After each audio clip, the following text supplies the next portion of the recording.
Assalamualaikum warahmatullahi wabarakatuh.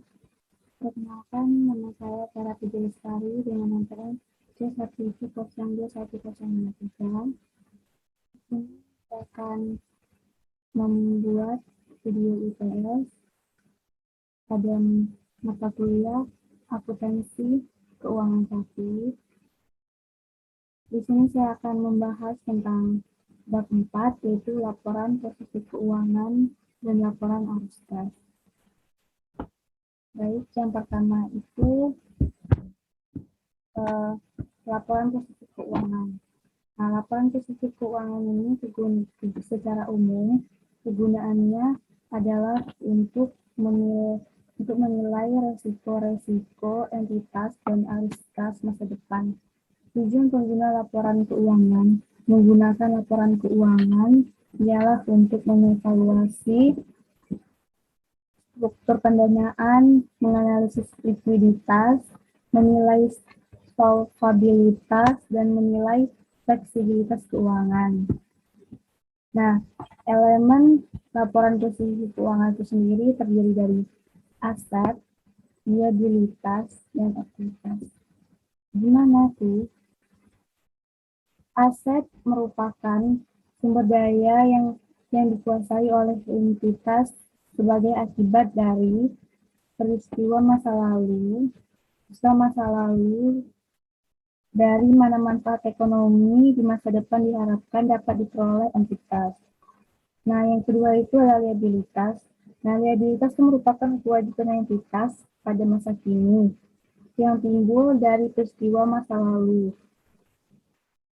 Nah, penyelesaiannya itu diharapkan mengakibatkan arus keluar sumber daya entitas yang mengandung manfaat ekonomi. Nah, yang ketiga itu ekuitas. Ekuitas adalah hak residual atas aset entitas setelah dikurangkan dengan liabilitas. Nah, kemudian itu klasifikasi dalam laporan keuangan. Menurut SAK 1, penyajian laporan keuangan. Entitas itu menyajikan aset sebagai aset lancar dan tidak lancar, serta liabilitas sebagai liabilitas jangka pendek dan jangka panjang. Nah, aset lancar dan tidak lancar. Aset lancar itu bisa dikatakan aset lancar jika memenuhi syarat, yaitu aset lancar diharapkan dapat direalisasi atau terjual atau digunakan dalam siklus operasi normal. Kemudian aset yang dimiliki dengan tujuan untuk diperdagangkan. Yang ketiga, aset yang diharapkan akan terrealisasi dalam jangka waktu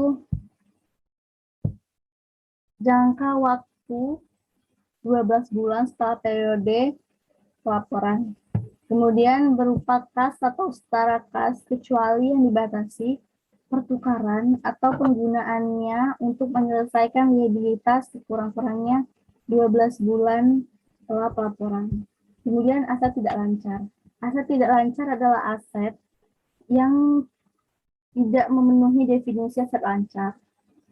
Nah, aset tidak lancar ini sendiri itu seperti investasi jangka panjang, aset tetap, aset tak berwujud, dan aset lain yang bersifat tidak lancar.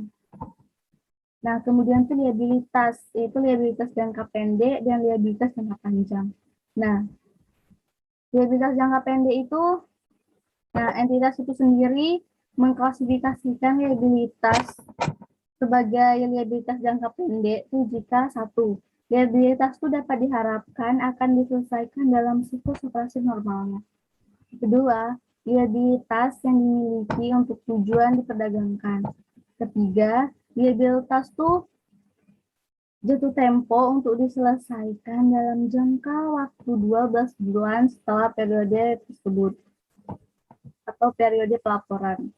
Nah, yang keempat itu entitas tidak memiliki hak atau syarat untuk menunda penyelesaian liabilitas selama kurang-kurangnya 12 setelah pelaporan.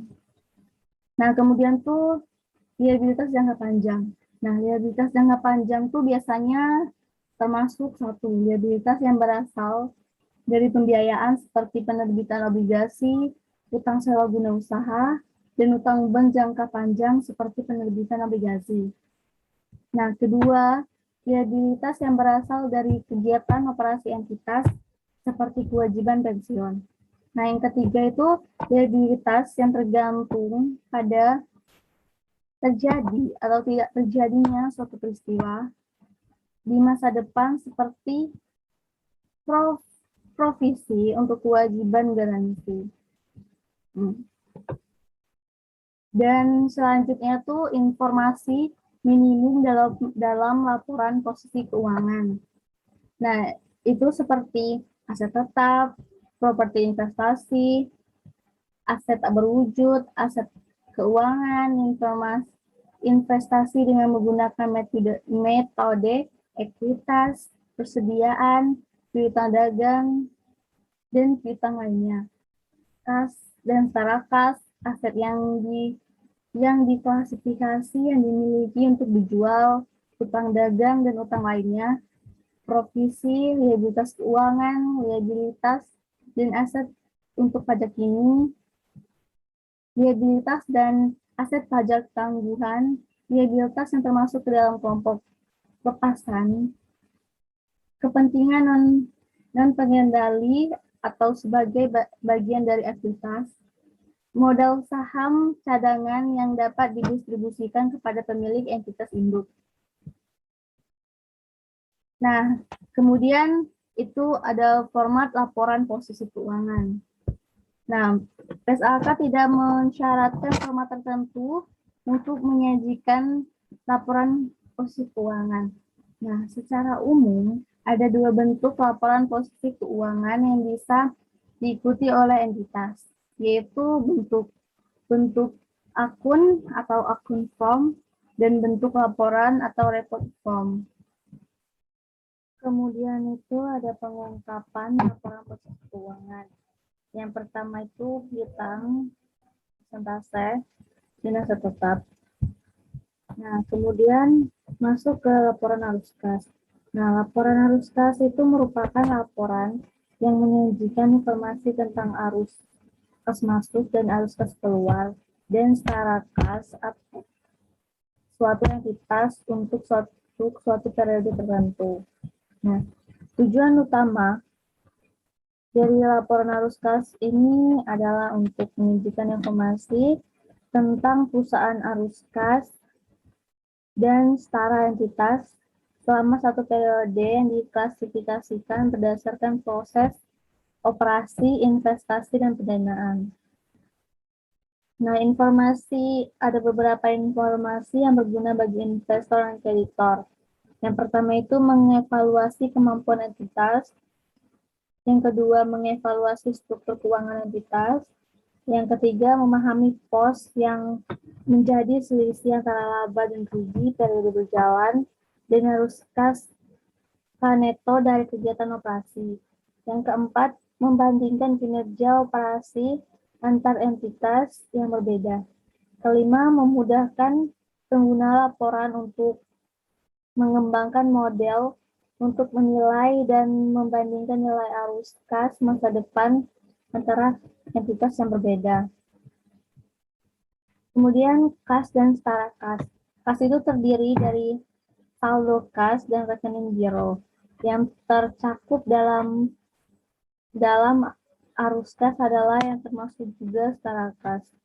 Nah, setara kas ini adalah investasi yang sifatnya dengan liquid, berjangka pendek, dan dapat dijadikan kas dalam jumlah yang dapat ditentukan dan memiliki resiko perubahan nilai yang tidak signifikan. Nah, kemudian itu klasifikasi laporan arus kas. Nah, yang pertama itu ada aktivitas operasi, aktivitas investasi, dan aktivitas pendanaan. Nah, kemudian bunga dan dividen. Arus kas bunga dan dividen yang diterima dan dibayarkan masing-masing diungkapkan secara terpisah. Masing-masing diklarifikasi secara konsisten antar periode sebagai aktivitas operasi, investasi, atau pendanaan. Kemudian pajak.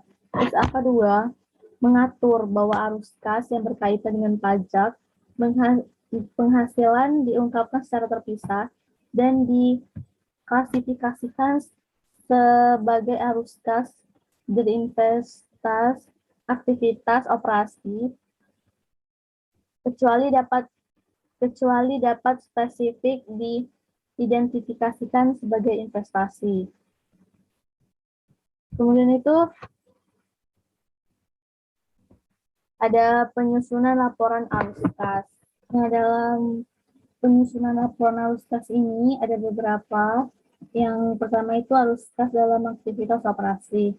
Nah, arus kas dari aktivitas operasi ini dapat disajikan dengan dua metode, yaitu metode langsung dan metode tidak langsung.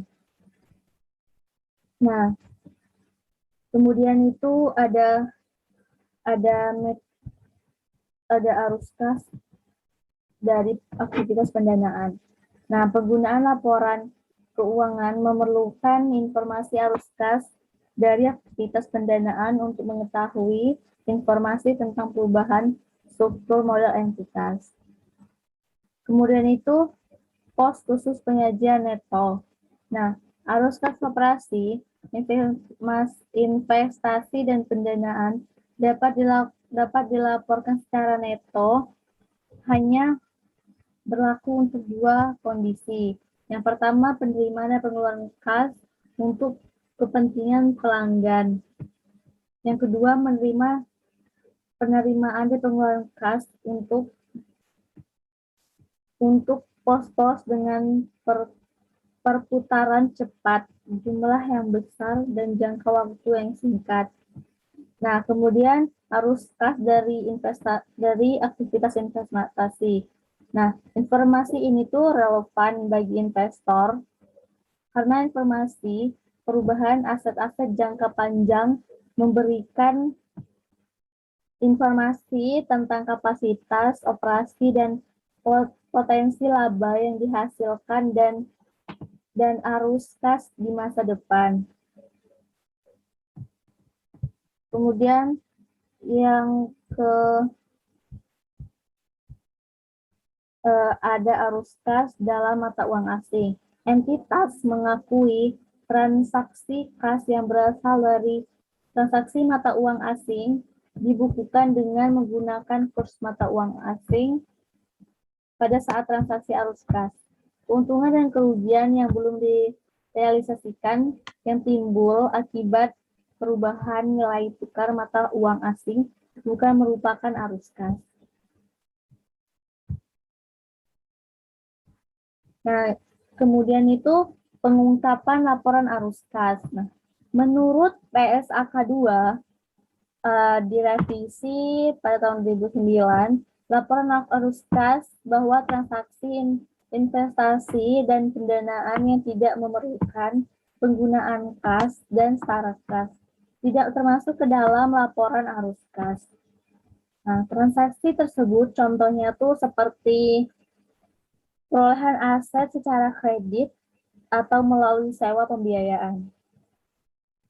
Oke, baik. Itulah penjelasan dari saya tentang laporan posisi keuangan dan laporan arus kas pada bab 4 untuk memenuhi UTS akuntansi keuangan 1. Jika kurang jelas, kurang teliti dalam penyampaian, saya mohon maaf. Dan wassalamualaikum warahmatullahi wabarakatuh.